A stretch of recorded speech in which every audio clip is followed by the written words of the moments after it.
All right, let's begin. I would like to call on Vanessa Pearl Bautista for her first question. Identify who you are addressing it to, and then ask. Our candidates have 3 minutes to answer each question. Thank you. So good afternoon, ma'am, sir. Excuse my voice. So my question is directed to Sir Cheese Escudero. So in 2010, you helped elect Jejomar Binay over Mar Rojas. So this year, why did you not make the logical step of supporting Binay as president? It's not logical. I'll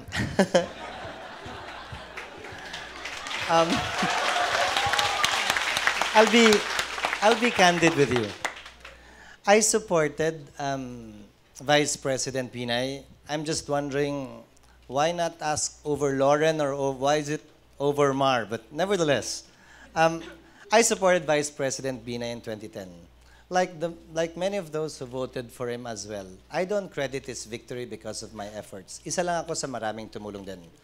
Pagkatapos ng 2010 elections, medyo hindi na kami masyadong nagkausap. Medyo hindi na kami nagkikita rin. In fact, sunod kami nagkita 2012 na.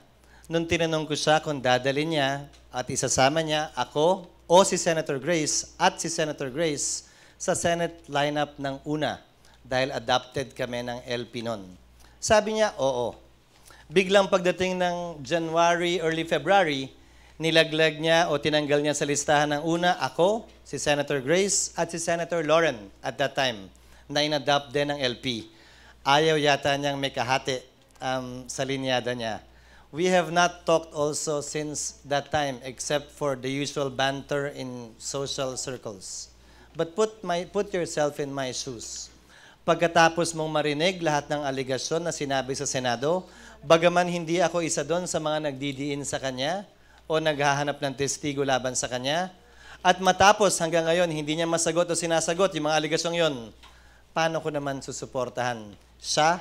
Bagaman nagkasuportahan kami noong nakaraang eleksyon. Dudugtungan ko pa yung sinabi mo. Sinuportahan ko siya sa kabila ng lahat ng ito.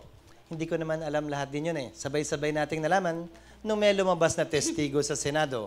Bago nun, maraming naririnig, pero tulad din ng ibang politiko, marami ka lang din naririnig dahil pag nasa politika ka, marami naman talaga nagsasabi ng kung ano-ano sa'yo. Pero nung lumabas yung ebidensya at hindi niya sinagot at hanggang ngayon hindi sinasagot, tulad ng karamihan sa ating mga kababayan, paano mo naman gagawin na suportahan pa siya sa puntong ito na hanggang ngayon, nananahimik siya dun sa isyong napakaliwanag naman. Totoo ba o hindi? Sa'yo ba o hindi? Kinuha mo ba o hindi? Madaling sagutin ng oo lang o hindi yon kung sakasakali. Pero yung kanyang pananahimik ay nagbibigay ng ibang konklusyon para sa marami sa atin. Kabilang na ako dun. Thank you very much.